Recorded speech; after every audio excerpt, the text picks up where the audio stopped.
Сайн мэцхан үзэгчтэй Mass телевизийн өдрийн зочны цаг эхэлж байна. Өнөөдрийн өдрийн зочноор хөдөлмөрийн яамны харьяа хөдөлмөр эрүүл мэнд судлалын төвийн дарга Очир хот оролцож байна. Өдрийн мэнд хүргэе. За өдрийн мэнд хүргэе. Тэгэхээр бидний урилгыг хүлээн авсанд баярлалаа. За юуны өмнө бол одоо өөртөө ажиллаа аваад сар гарангийн хугацаа болж байна. Тэгэхээр энэ эрүүл одоо хөдөлмөрийн эрүүл мэнд судлалын төвд ямар ажил хийхээр төлөвлөж байна? Тэгээ хөдөлмөрийн яамны харьяа хөдөлмөрийн эрүүл мэнд судлалын төвийн дараагаар ажиллаад санал аваад одоо бас нэг удааг байна. Тэгээд ирснээс хойш бас энэ байгууллагын бүтэц зохион байгуулалтыг өөрчилсөн. Өнөөдөр энэ зуунд яг энэ цаг үед бол одоо хөдөлмөрийн аюулгүй байдал, хөдөлмөрийн эрүүл ухаан, ажилтан албан хаагчид одоо компани аж ахуйн нэгжийн хоорондын харилцаа маш том асуудлууд хөндөгдөж тавьж байна. Улсын их хурал дээр сая өнгөрсөн 7 хоногт хөдөлмөрийн эрүүл аюулгүй байдлын тухай хууль орсон байна. За одоо хөдөлмөрийн хууль шинжилсэн найруулгаар бас орохоор бэлтгэж байгаа.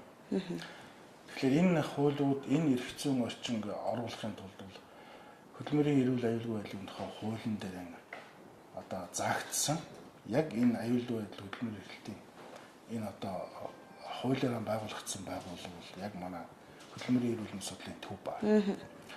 Хөдөлмөрийн эрүүл мэндийн судлалын төв бол 1967 онд анх ил сайд нарын зөвлөлийн хуралдаанаар анх илж үүсгэн байгуулагдаж байсан. Тэр цаг үеэс бол яг үндсэн чиг үүрэг нь бол хөдөлмөр эрхлэх явцдаа ажилчин хүн тэр одоо олон удаагийн давталттай тийм олон удаагийн сэтэлттэй ажлын байрны тэр буруу нөхцлөөс өвчин болоод тэргээрээ одоо эрүүл мэндээр хохирсон энэ өвчнийг одоо оншилдог, эрүүлжүүлдэг, юм судалдаг байгууллага байсан.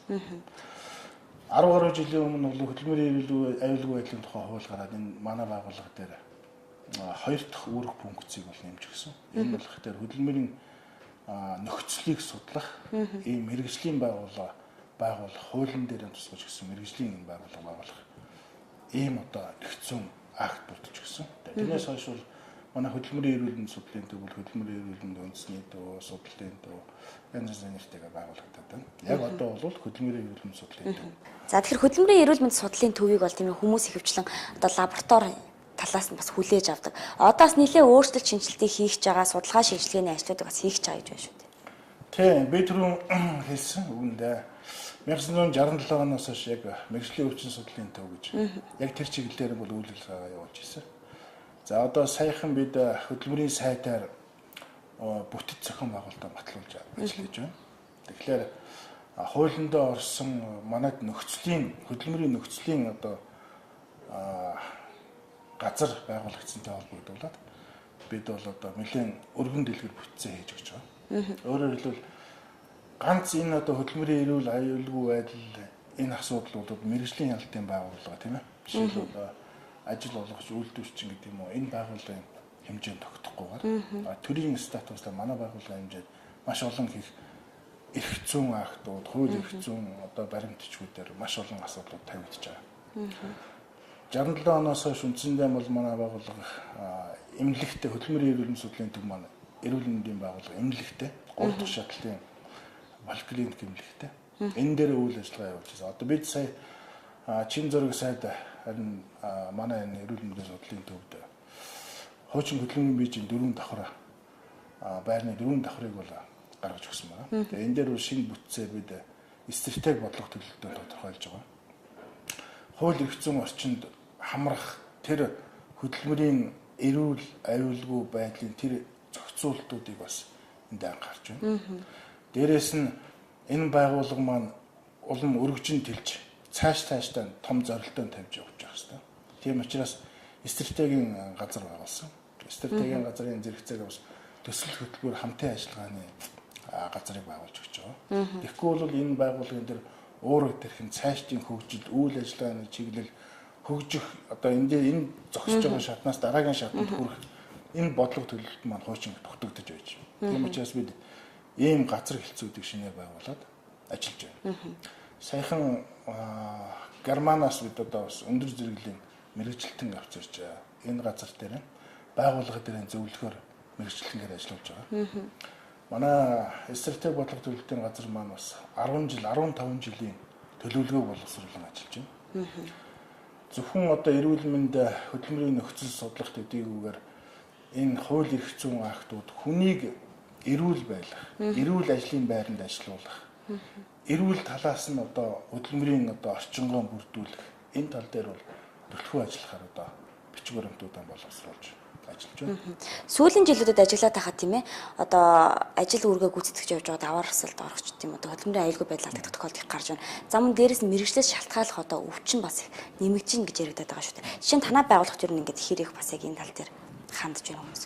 Сүүлийн үед бол яг мэрэгчлээс шалтгааллах өвчин бол харьцангуй нэг их ихсэн тоо байхгүй. Гэхдээ бол заашгүй энэ үйлдвэр уурхай тийм ээ энэ тоосчл гэрэлтүүлэг тийм ээ энэ хордлого химийн хортой орчин энэс ихсүүлээд байн давтагдаа байн удаашралтайгаар хүний биедээ өвчнийг бол мэрэгчлээс шалтгааллах өвчнийг бол үүсгэж байна л дээ.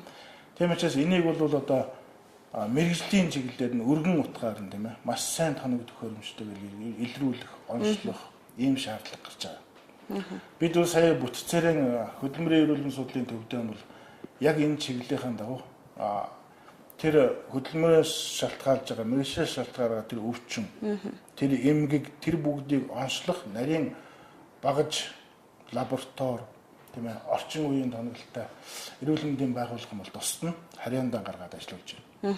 Тэгээ хуучин ажиллаж байсан манай улсууд мэдж байгаа хөдөлмөрийн эрүүл мэндийн судлалын байр байсан. Тэр хэсгийг бол одоо яг эмнэлгийн зорилтоор зөвхөн өвчтөндөө илрүүлэх, онцлох тэр эрүүл мэндийн үйлчилгээнд 3 дахь шатлалын үйлчилгээнд зориулсан нэг цэгийн тийм дотоод орчин зохион байгуулалттай эмнэлэг болгож өргөжүүлж байгаа.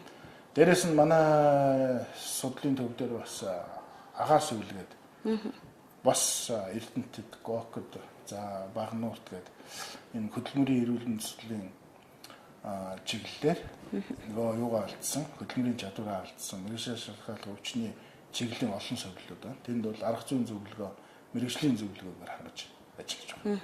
Мэрэгчлээс шалтгаалсан одоо өвчнөөс үүдээд ямар нэгэн байдлаар тухайн хүний одоо бие организм тийм ээ одоо өвчлөл үүсэх нөхцөл төр төрөлхтний зүгээс ямар дэмжлэг бас үзүүлдэг. Хуулийн дээр нь юу гэж заасан байт юм бэ? Тэгээ хуулиараа бол мэрэгчлээс шалтгааллах өвчлсөн энэ усуудыг бол одоо үнгүй онцлох тийм ээ эмчлэх жилдээ нэг удаа бас соёлол агаар соёлолд амраах нийгмийн даатгалаас сонголтуудыг үзүүлэх. За мэрэгжлийн тэр өвчлсөн өвчнөөс нь шалтгаалаад манай байгууллага бол мэрэгжлийн тохиргоог нь бас хийж өгч байна. Энэ хүн бол одоо уушиг тоосчих өвчтөй учраас эсвэл одоо хараан одоо муутай сонсгол буурсан энэ зэргүүдийн тогтоож өгöd групп тогтоож өгч байна. Группт яг энэ мэрэгжил шалтгааллах өвчний чиглэлээр манай байгууллага улстай ганцхан групп тэр нөгөө хөдөлмөрийн нөхцөлийн тодорхойлж байгаа байгууллага. Тэгээд тэр ажлын тохиргоонуудыг бас хийж өгч байна. Дээрээс нь тэр өвчин үүсгээд байгаа тэр ажлын байрууд дээр бас хөдөлмөрийн нөхцөлийн тодорхойлж өгч байна.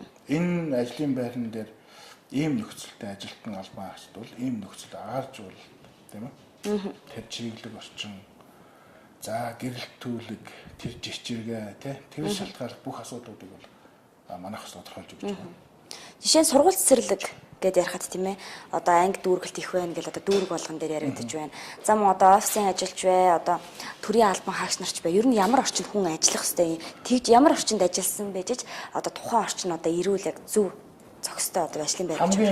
Хамгийн энгийн жишээ бол одоо сургууль цэцэрлэг дээр л авч үзэж байна. Жишээл хамгийн энгийн жишээ бол түрүүн биднээс яриад байгаа цэцэрлэг одоо нэг ангид ангичл 35-40 хүүхэдтэй байна.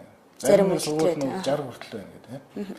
Тэгэхэд бол жишээл офисын ажилтан бол одоо хотын төвд одоо төв суурин газарж байгаа офисын ажилтан бол нэг 6 м квадрат байранд тэг гэрэлтүүлэг агарч сэлгээтэй 6 м квадратаас доошгүй байранд л ажиллаж амьдрах хэрэгтэй байхгүй. Тэгэхээр өнөөдөр нэг хүүхэд одоо тэр офисын байранд байдаг шиг одоо 30-40 м квадраттай нэг офисын өрөөнд төгчл 50 60 байж байгаа ч тийм 50 60. Тэгсэн мөртөө 2 3 ээлж. Тэгэхэд тэр өдөртөө сэлгэж байгаа агаар тийм үү? Тэр үүсэж байгаа ням бактери тэгээ тэр олон хэдэн зуун хүүхдээ одоо 45 хүүхдийг байлгах байран дэш одоо 3 ээлж гэхэд чинь одоо бараг хэлж байгаа 75 100 хүүхдээ шүү дээ. 100 хүүхдийн бохирдуулж байгаа тэр агаар тэр одоо орчин тэр бүгд нь одоо зөрчилтэй байл л да тийм ээ. Энээс ахуулаад бид тэр хөдөлмөрийн нөхцөл одоо өсч боожж сурж байгаа тэр хүүхдүүдийн анхаарах тавих асуудлууд их байна. Тийм учраас бид бас бүх нийслэлийн хэмжээний бүх сургууль цэцэрлэгүүдээр бас манай ажлын баг гарч ажиллахаар бэлдэж байна. Ажлын төлөв боловсруулж явж байгаа. Тэгээ энэ дээр бол яг хүүхдэд нормативаар байх тэр нөхцөлийн тэр агаар зүйлтийн тэр гэрэлтүүлгийн тийм ээ. Тэр одоо 0 евро, 19 евро, хоолны евро тэр бүх орчингийн стандартуудын дахин шинжлэх асуудал дээр бас ажиллаж байна. Тэгэхээр стандартуудыг шинжилснээр ер нь тийм боломж бас үүсэх боломж байна уу? Жишээ нь одоо сургууль бол одоо анги дүүрэлт үнэхээр их байгаа учраас ачаалттай хүндрэлтэй байгаа учраас ингэж хичээлүүлэхээс өөр аргагүй ч гэдэг юм уу. За ажлын байр хүн шинээр ажилд орлоо гэхэд тийм ээ. Би бол ийм орчинд байна гэдэг тухайн нэг ажилд авахгүй. Та манай орчинд таарад ажиллахгүй бол өнөөдөр боломжгүй ч гэдэг юм. Манад нэг ийм асуудал хүндэгддэг шүү дээ. Тийм учраас л энэ хөдөлмөрийн нөхцөлийн судалж тийм ээ. Байгууллага аж ахуйн нэгжүүд бол ер нь хуулиараа 2 жил тутамдаа одоо хөдөлмөрийн ажлын нөхцөлийн үнэлгээ тэгээд ажилчдынхаа эрүүл мэндийг заавал үзүүлж явах хэрэгтэй. Одоо манай аж ахуйн нэгжүүд бол тэхгүй байна харамсалтай тийм ээ. Яахарахгүй хүндэрч гисэн. Хүн одоо өвдөж гисэн. Ажлын байрны болохгүй үед нь бол манайхраа хандж байгаа. Тэгэхээр бүх аж ахуйн нэгжүүд өчтнийхэн одоо иргэдийнхэн ажиллаж байгаа ажилчдынхаа эрүүл мэндийг анхаарч эрүүл мэндийн байх юм бол 2 жил тутамдаа манай байгууллагууд дүгнэлтээ үзүүлээд тэр ажлын байран дээр энэ гэрэлтүүлэг нь болж байна, энэ чимээ нь болж байна, хордлогын дэвшин, агаарын энэ одоо дэвшин ямар байна гэдээ үзүүлээд явах юм бол хуулиа мөрдөөд явах юм бол тийм ээ. Энэ хамтын ажиллагаа өргөжүүлээд явах юм бол жишээлбэл заавалчгүй мэргэжлийн шалтгаалга өвчтөй болоо тийм үү хүнээ одоо ингээд гаргаад тэр байгууллага хамгийн үнэтэй мэдлэг чадвартай боловсон хүчнээ алдахгүй байх жишээтэй байхгүй. Нөгөө талаар нь залуу халуун насндаа магадгүй ирч хүчээрээ ажиллаж байгаа. Тэгээд хоостой орчин олон жил ажиллаад давтагдж ажилласаар уушин тоосчлолтой болчдөг тийм. Тэгээ энийг эмчлүүлээд онцлуулад явах гэхлээр нөгөө яг мэргэжлээс шалтгаалж байгаа өвчнийг бусад өөр эрүүл мэндийн байгууллагууд нэг дахь хоёр дахь шатлын эрүүл мэндийн байгууллагууд бас уншилж чаддаг. Яагаад гэвэл мэргэжлээс шалтгаалж байгаа олон төрлийн өвчин байна тийм. Тийм учраас заавал манай дээр нарийн мэргэжлийн онцлогоо хийгддэг. Тийм учраас бид энэ чиглэлийн дагуу бас бусад эрүүл мэндийн байгууллагуудаа хамтарч ажиллаж байна. Яг манай дээр орж исэн мэргэжлээс шалтгаалж өвчнүүдийг энэ ийм өвчтэй хүн. Энэ өвчтэй мэргэжлээс шалтгаалж өвчин гэдэг бол бусад одоо мэргэжлээс шалтгаалж өвчин олгоогүй юм уу тэр чиглэлийн нарийн мэргэжлийн эзэмшээгүй эмчүүл тэрийг бол мэдэхгүй юм шүү дээ. Тийм учраас эмчилгээнд дээр энийг анхаараарай. Энэ дээр бол ийм эмчилгээ бид илүү төлхөө өгдөг юм шүү гэдэг заалтуудыг бол бусад эрүүл мэндийн байгууллагуудаа бас хамтарч ажиллаж өгч байгаа. Дээрээс нь тэр аж ахуйн нэгжүүдийн удирдлагууд дээр нь нэг байгууллага одоо жишээлбэл тийм ээ эрүүл ахуй халдваргүйтэл энэ хөдөлмөрийн аюулгүй байдлын одоо мэрэгжилтэн заавал авч ажиллах хэрэгтэй. Тэрийг юм бол ажилчтай болоо тийм ээ аюулгүй байх талаас нь өглөө одоо лекц уншдаг юм уу, цуглаан хэлдэг юм уу. За ийм аюулгүй ажлын одоо протоколуудаар гар үсэг зурулдаг юм уу. Ийм маш сайн хариуцлагатай ийм ажлын ойлголт уялдаа байхгүй бол зарим усуд маань ажлын байранд их тогширцсан тийм. Энийг л хийгээл болоод өвчтдөг юм да. Каск малгаагүй эсвэл одоо хамгаалтын хувцсгүйгээр болоод байсан гэж байгаа нэг л илэрхийлж байгаа байхгүй. Тэгэхээр нөгөө нэг энэ урьдчилан сэргийлэх хөдөлмөрийн эрүүл аюулгүй байдлыг хамгаалах тэр ажилтан байгууллага дээр байх одоо ийм мэргэжлийн байгууллагуудтай уялдаа хамтын ажиллагаатай байх энэ чинь бол хамгийн их тавигдаад байгаа асуудал. Олон улсууд ер нь олон улсын байгууллагууд ч юм уу одоо бусад улс орнууд яг энэ тал дээр яаж анхаард юм бол мэдээж хэрэг уул уурхаа гэж бүхэл юм хөгжсөн орнууд байгаа. Гэхдээ хүмүүсийн эрүүл мэндийн тал дээр ер нь яаж анхаард юм бол? Тийм зөвхөн уул уурхайтай ч бас холбоотой. Уул уурхай холбоотой бол маш том асуудал байдаг тийм. Газар доор ажиллаж байгаа хүмүүс дээр тоосчлт, эрүүл аюулгүй орчин, тэр химийн ортой нөхцөл хамгийн наацх нь биднээс гудамжинд зогсож байгаа замын цагдаа байна шүү дээ тийм үү. Өдөржингөө одоо утаа хаяулаад ингээд давхиад байгаа машин дунд зогсож байгаа замын цагдаагийн эрүүл мэндийн асуудал, ажлын байранд эрүүл мэндийн асуудал. Америкаар тэр яндангийн утаанаас гарч байгаа тэр утаа доосоор өдөржингөө амьсгалж байгаа тэр замын цагдаа энэ одоо мэргэжлээс шалтгаалах өвчин үүсгэх тэр нөхцөлийг сайжруулах асуудал ч юм уу тийм үү. Тэгэхээр гудамжны одоо биднээс яриад түүхийн цэвэрлэгч нар л байна. Насаараа цэвэрлэгээ хийчихсэн. Тэгээд одоо тоос дандаа байж байгаа. Цэвэрлэгээ хийж идэг тийм ээ. Одоо 30 жил 40 жил цэвэрлэгээ хийсэн. Уушгин тоосцсон. Уушгинд нь өөрчлөлт орчихсон. Хажуугаар нь гарч байгаа машинууд том машинууд сигнал дугаараар дуу чимээтэй. Тэр сонсголын эффект нь бас өөрчлөлт өгсөн. Ийм усуудыг л одоо бид нөөц өөрчн сэргийлж. Одоо тийм маш одоо өргөн дэлгэр арга хэмжээ авч ажиллахаар байна. Бусад орнуудын туршлагын хувьд бол яг манайх шиг байгууллага байна. Жишээлбэл Герман, Европт бол БАУ гэж явсан ийм эрүүлэндийн байгууллага байна. За Солонгос бол Кошо гэдэг яг энэ манайхтай төстэй эрүүлэндийн байгууллага. Яг одоо энэ асуудлыг чиглэсэн байгууллагууд байна. Тэгэхээр л тэр Кошо байгууллага гэхэд бол жишээлбэл 50-аас дээш аж ахуйн гэж 50-аас дээш хүнтэй аж ахуйн гэж болгонд бол заавалчгүй түрүүний хэлдэг хөдөлмөр аюулгүй байдлыг хамгаалсан байцаагчтай байна. Тэр байцаагч нь аж ахуйн нэгж нь бол нэг $10,000 хэмжээний 50 хүндээ хөдөлмөр аюулгүй зааварчилгаа дүрм журм хувцс тийм нь хангаж өгч байдаг.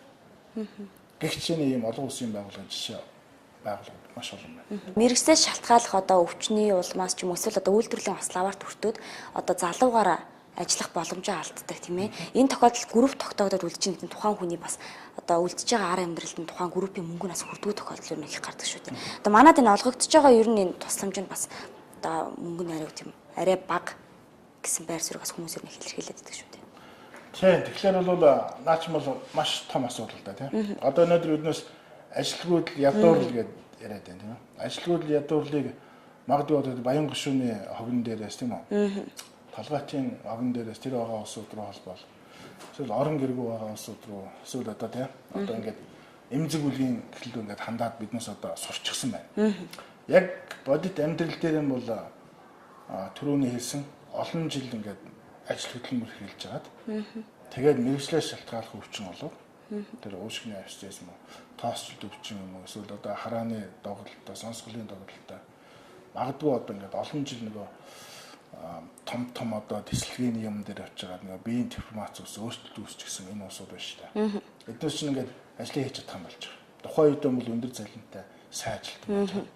Яг тэгээд мэргэжлээс шалтгааллах өвчтөнд тогтоогдоод тэгээд өөрөө өвчлөөд юмуд ажиллаа хийж чадах юм байна. Тэнгүүд нөгөө байгууллага чинь тэнд яг тэр өндөр цалинтай ажилт нөгөө хүний чинь байлгаад байж чадахгүй болж байгаа тийм. Тэгээд манай байгууллага дээр үржээд мэргэж шалтгааллах өвчний зэрэг тогтоолоод тэгээд хөдөлгөөн магадлалын комиссийн хурлаар оруулаад тэгээд нөгөө хөдөлмөр албатын зэрэг тогтоолоод тэгээд яг улсаас нийгмийн даатгалаас тодорхой хэмжээний тэр одоо хөдөлмөрийн группт оруулаад тэтгэл тусламж бол олгож байгаа юм л та. Тэгэхээр тэр нь бол юу ч амьдрал дээр ямар ч. Тэгэхээр зөвхөн би тэрийг эхлээд ярьжсэн нөгөө ядуурл чинь яг энэ хөдөлмөрийн энэ маргаан хөдөлмөрийн зохицуулт үгээс болоод ядууралт нь үүсэж байна. Тэр хүний амьдрал сая төгрөг авдаг байсан хүн тэгээд өвчтөй болоо тийм ээ. Эргээд нөгөө эрүүл мэндэд сая төгрөгөө ч авах юм болж байна. Тэгээ эрүүл мэндэд мөнгөө зарж байна тийм ээ. Өрх орон гэртээ аваач нөгөө өрх гэртээ 20 гэдэг тэр мөнгө нь байхгүй болж байна. Ингээ удаан жил яваад ирэнгүүт тэр айл өөрөө өрхийн дэргүүн нь одоо орлого байхгүй болго ядууралд орж байна тийм. Тэгэхээр энийг бол төр зэсгээс анхаарч нөгөө нэг ажилгүйдэл ядууралтайхан бас энэ өвчлөлийн зэрэгтэй энэ өвчлөлөөр одоо ингээд орлого нь буураад ингээд явчихж байгаа усуудаа бас хамруулах хэрэгтэй л да. Тийм бодлогыг одоо биднээс авч хэрэгжүүлэх хэрэгтэй. Тэр усуудыг яах вэ гэхлээр хуучин ажиллаж байсан ажилтнууд нь одоо ажлын байрын соль тавих юм уу? Тэр хамааралтай байсан аж ахуй нэгж нь тэр хүнийг бас хөдөлмөрийн тэр нэг авж байгаа тэтгэл нэг цалин юмнаас нь дордуулахгүйгээр тэр ажилтнаа бас ажил олгох юм уу тийм үү? Ажлын сэлгээ хийх юм уу? Эсвэл одоо магадгүй одоо тийм олон манайд бол одоо яг манай хариалтай эрүүл мэндийн төвд хариалтай 6,000 гаруй юм байна. Энэ улсуудаараа биднээс дахиад шинэ ажлын байранд зурчилж болж байна тийм үү? Шинэ ажлын байртай болгож болж байна. Өрхийн амжиргааг дотоодоо дээшлүүлэх. Манай хөдөлмөрийн яам дээр өрхийн амжиргааг дээшлүүлэх. Дотоод одоо үйл байгууллага аж ахуйн нэгжийг эхэлж яахт нь дэмжих одоо санхүү зээл тусламж юмнууд байна шүү дээ. Энтэй бас манай байгууллага энэ усуудыг холбож өгч дээ. Тэр өрхөөс нь өрх гэрүүлээр нь одоо ажлын байртай болгож жуулчж хамтарч ажиллах тэр сургалтын юм хийж энэ усуудтай бас хамтарч ажиллах юм бодлоо. Ер нь цаашлын тийм бодлогыг бол засгийн газар улсын их хурлаас оруулж хэлцэгдэж энэ усуудыг хамгаалах хэрэгтэй. Одоо чуулганаар бас яг энэ одоо хуулийн төсөл маань хилцэгдэж байгаа гэж шүү дээ тийм ээ. Ер нь бас ямар өөрчлөлт илүү орчвол илүү одоо яг энэ хүрээнд төс илүү хэрэгтэй байх вэ? За энэ дээр бол намайг ажил авахаас өмнө бол энэ хууль орцсон байсан. Тийм учраас ажил авчаад ирээд бол оруулах бол олон асуудал байсан. Оруулалттай нь орж чадаагүй. Яг одоо бид бас аль болох оруулах тал дээр нь л одоо улсын хурлын нийгмийн удирдлагын байнгын орон дээр бас хэлж лээ. Гишүүдтэй ч гэсэн бас танилцуулаад хэлж лээ. Гэхдээ биднээс оруулах гэж байгаа асуудал гол асуудал түрүүний хэлсэн. Ядуурл гэдэг бол ерөөсөн ганцхан тэр нийгэмдээ байгаа юм биш. Энэ төрийн албан хаагчнаас энэ компани ажилтан албан хаагчаас тийм ээ өвчлөөд орлого нь буураад тийм ээ өрх гэр бүлдээ авч ирдэг орлого нь буурчихсан энэ усууд ч бас байна. Энэ чиглэлийн юмнуудыг бас оруулж өгч байна. Аюул ажлын байранд эрүүл аюулгүй байх. Тэр хууль дүрм журмыг мөрддөг байх. Тийм ээ сахиж биелүүлдэг байх. 2 жил тутамдаа тэр энэ хөтөлмөрийн эрүүл мэндийн манай төвөр юм уу эсвэл одоо эрүүл мэндийн байгууллагуудаа юунуудаа ажилтан албан хаагчтай үзүүлдэг байх. Жил шинээр байгуулагдж байгаа аж ахуйн нэгж болгон энэ шинэ ажлын байр гаргаж байгаагаа тэр хөтөлмөрийн нөхцөл юм гэрэлтүүлгийн агааржуулалтын тийм ээ тэр хордлогын жичиргээний дөргөөний бүх энэ үнэлгээ юмнуудыг ажлын байранд ажилтнаа хоргүй байх талаар үнэлгээ хийлгдэг байх. Зөвлөгөө авдаг байх. Тийм ээ. Ийм их зүйн зохицуултууд оруулж байна. Тэгээд дээрэс нь ганц манай байгууллага бол энэ Монгол улсын хэмжээнд бол хүрэлцэхгүй. Тийм ээ. Хөдөлмөрийн эрүүл аюулгүй байдал гэдэг энэ ойлголтыг бол бүх аж ахуйн нэгжүүдээр тэр ажиллаж байгаа бүх улсууд дээр ажил олгогч нь тэр зөрхөөний байгууллагч бүгдээр л энийг хийдэг байх хэрэгтэй. Тийм учраас бас олон төрийн болон төрийн бус байгууллагуудаар хийж хэрэгжүүлэх энэ асуудал бас хуулиар орж байгаа. Мэргэжлээс шалтгааллах одоо өвчин түрүүн бас 6000-аад хүмүүс бүртгэлтэй гэсэн тийм ээ. Яг энэ бол диспансер манай одоо мэргэжлийн өвчин судлалын хилцэст яг харьяалтай байгаа. Одоо хяналтанд нь байдаг тийм асуудал. Тэгэхээр хүн ам багтаа манай улсын хувьд бас нэлээд өндөр тоо сонсогдсон. Нэлээд өндөр. Энэ бол зөвхөн одоо манай хяналтанд байгаа л ус байхгүй. Цаана хяналтанд ороогүй, үзүүлж чадаагүй, мэргэжлээс шалтгаалж байгаа энэ өвчнөө онцлуулж чадаагүй маш олон ус байж байгаа. Эдгээр 6000 хүнээс жишээ тодруулах юм бол одоо яг ажил хөдөлмөр хийж байгаа ч юм уу эсвэл одоо хийхгүй байгаа юм бичнэ хүмүүс байгаа юм байна. Тэг яг нэг хөдөлмөрийн зэрэг хөдөлмөр албалтын зэрэгээс шалтгаалуулж биднес хөнгөн ажил хийх, ажлын байрыг солигж тавиулах, янз янзын байдлаар зохицуулт хийж л гэж байна. Гэхдээ ер нь ягаад ч л гэсэн нөгөө мэргэжлээс шалтгааллах өвчин гэдэг маань өөрөө нэг ажлын байран дээр он удаан жил давтагдж тийм ээ үүссээр байгаад нэг биш удаа нэг жилийн 2 жилийн хугацаанд олон жилийн хугацаанд давхцагцаар байгаа тэгээд үүсэж байгаа. Бие организмд бүр ингээд бүр органик одоо механик өөрчлөлт гарцсан. Ийм өвчлөлийг хэлээд байгаа байхгүй. Тийм учраас энэ усуудыг дахин нөхөн сэргээх нь их ховор. Гэхдээ нөхөн сэргээх тийм ээ эрүүлжүүлэх өөр одоо шинэ технологиг авч одоо энэ усуудыг амжилтлах арга барил дээр суралцуулах мэргэжил боловсролын дээшлүүлэх яг энэ салбар чиглэлийн одоо үйл ажиллагаа явуулж байгаа гадаадын болоод танилцуулагч төрийн болон төрийн бус байгууллагуудыг хамтарч нэгтгэх энэ чиглэл рүү оруулах ажлуудыг л хийх хэрэгтэй. Манайхны дундаас нэг яриа ярьдаг шүү дээ. Одоо хүнд нөхцөлд ажиллаж байгаа хүмүүс тийм ээ. Эрт ямар нэгэн байдлаар одоо группт ороод ажилласаа гарах тохиолдол их байдаг. Ер нь ингээд группт орно гэж тэгэнгүүт зөвхөн заавал ямар нэгэн байдлаар хүнд газар ажиллаж байгаадаа чухал юм эсвэл одоо яг зэргийн тогтооно гэдэг бас яг яаж зэргийн тогтоод. Жишээ нь одоо ямар нөхцөлтэй хүн өнөөдөр группт тогтоож байгаа юм. Жишээ нь өнөөдөр нэг ажлын байран дээр одоо ажлын нөхцөлийн тодорхойлол л тийм ээ. Өнөөдөр нэг машинист тийм том аврын машин барьдаг хүн одоо жишээлбэл энэ хүн дээр ямар одоо ажлын байрны нөхцөл байх хэрэгтэй гэдэг тодорхойлж өгч байна. Тэр хүний эрүүл мэнд нүдэн сонсголон тийм ээ. За тэгээ иргэн одоо нүднийх нь хараа өнцөг нь одоо эрүүл хүнчин бол ингээд 180 градуст бол ингээд яг харж байгаа энэ талбай мөртөө хайжтлынхаа юг харж идэг шүү дээ тийм ээ. Үйл болж байгаа үйл явдлын харааны өнцөг гэх мэт одоо ийм нарийн юунууд байна шүү дээ.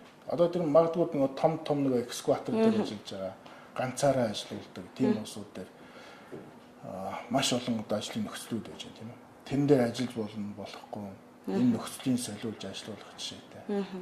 Магадгүй одоо зүрхний өвчтэй гэдэг юм уу эсвэл одоо маш олон одоо онцтой тийм ээ.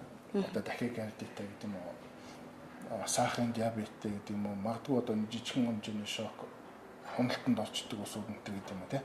Тийм усуудыг бол ажиллах ийм нөхцлүүд байна. Ажлууд болох, ажлууд болохгүй. Хөнгөлөлттэй ажил шилжүүлэх. Энэ ажлын байранд бол ийм шаардлага тавьсан байна гэдэг юм. Тийм нөхцлүүдийг л манайх бүр байгууллага болгон дээр нь очиж тийм. Хувь ажилтан дээр нь, хувь хүн дээр нь, дээрэс нь байгууллага аж ахуйн нэгжийн тэр ажил болгон, мэрэгжил болгон дээр мэрэгжлийн тохиргоо үнэлгээ хийж өгдөг. Насны хувьд? Насны хувьд нас яг адилхан. Нас тийм ээ. Нас хүү одоо хүйсгэгтэй ч юм бол эмэгтэй хүнийг бол хүнд хүчээр ажиллаад яг зохимжгүйч гэдэг тийм олон асуудал байна шүү дээ. Тэгээд мэрэгжлийн тэр эрүүл мэндийг үзүүлэлтүүд олон үзүүлэлтээр олон стандартаар тэрийг хэмждэг. Одоо энэ 6,000 хүмүүсийн хувьд бол одоо ихэвчлэн хэдээс хэд насны хүмүүс байгаа юм бол залуучууд бас их ер нь групп тогтоолож байна гэж яриад байгаа шүү дээ. Тийм залуучууд одоо жишээ харааны болон сонсголын тийм ээ. Одоо маш олон групп тогтоолож байна. Манайх 4-р өдөр болгон хөдөлмөрийн эрүүл мэндийн судлалын төвийн байран дээр групп тогтоох хөдөлмөр багтлын комиссийн оролт хийдэг. Энэ дээр бол 4-р өдөр болгон 20-оос 30 хүн орж байна. Тэрний бас 15-20% дандаа залуучууд байна. Энэ залуучуудад бие хамгаалж явах тийм ээ. Одоо ингээд ажлын байр үнэтэй, цалин өндөртэй ийм одоо ажил дээр ажиллах нь сайн. Гэхдээ эрүүл мэндээ хамгаалаад олон жил удаан амьдрах, олон жил ажиллах, олон жил цалингаа авч явах, үр хүүхдүүдэд олон жил дижээх тийм. Эрүүл байх тал дээр нь одоо бас манай байгууллагаас зөвлөгөө авч байгаа ч тийм. Бас одоо би түрүүн хэлсэн бүх аж ахуйн нэгж байгууллагууд 2 жил тутамдаа эрүүл мэндийн үзлэгт ажилчтай хамруулах хэрэгтэй. Нэг удаа хөдөлмөрийн нөхцөлийг тодорхойлуулж байх хэрэгтэй. Энэ ч бол одоо хөдөлмөрийн эрүүл аюулгүй байдлын тухай хөдөлмөрийн хуулийн дээр байж штэ. Тэгэхэд энэ лөө хамрагддаг.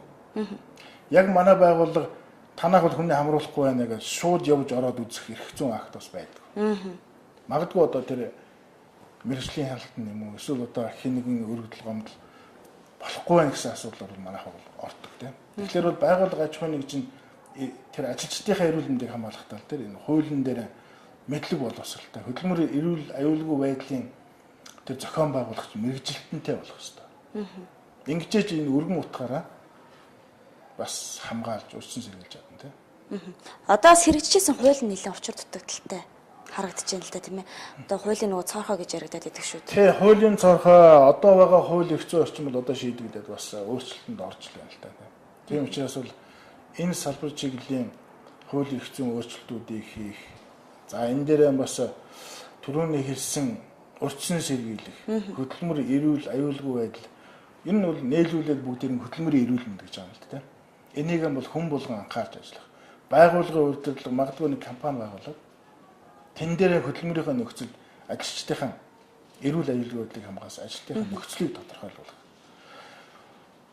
Эрүүл мэнд ажилтныхаа эрүүл мэндийг сурч боловсруулсан тэнд компани төлөө одоо бүр үнэтэй капитал болсон тэр ажилтан албан хаагчдынхаа эрүүл мэндийг хамгаалж олон жил хамтарч ажиллах тэр нөхцөлөө бүрдүүлэхийн тулд байгууллага аж ахуйн нэгж болгон бас үзлэг онцлогоонд оруулж тийм ээ. Ажлын байрныхаа хөдөлмөрийн нөхцөлийг тодорхойлж. Ингэж л явах хэрэгтэй л да. Тэгвэл одоо хамтын ажиллагааны өргөжлөнө гэсэн. Ер нь бол заавал одоо хууль гэхээсээ илүү тийм ээ. Одоо тухайн аж ахуйн нэгжийг одоо удирдах байгаа албан тушаалтан ч гэсэн одоо бас ажилчдынхаа эрүүл мэндийн тал дээр илүү өөрсдөө бас анхаарат ингэх юм бол энэ асуудал бол илүү бас нээлттэй. Тэгээ шүү дээ. Тэгээд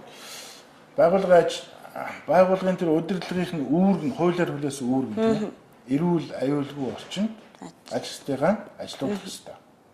Ажилтан хүмүүс маань өөрөө бас одоо тэр хордлого, дуу чимээ, агаар, тэр химийн тэр бүх юм багтай хөдөлмөрийн нөхцөлийн тодорхойлуулс аюулгүй байна гэсэн орчинд ажиллах бас их үүрэгтэй шүү дээ.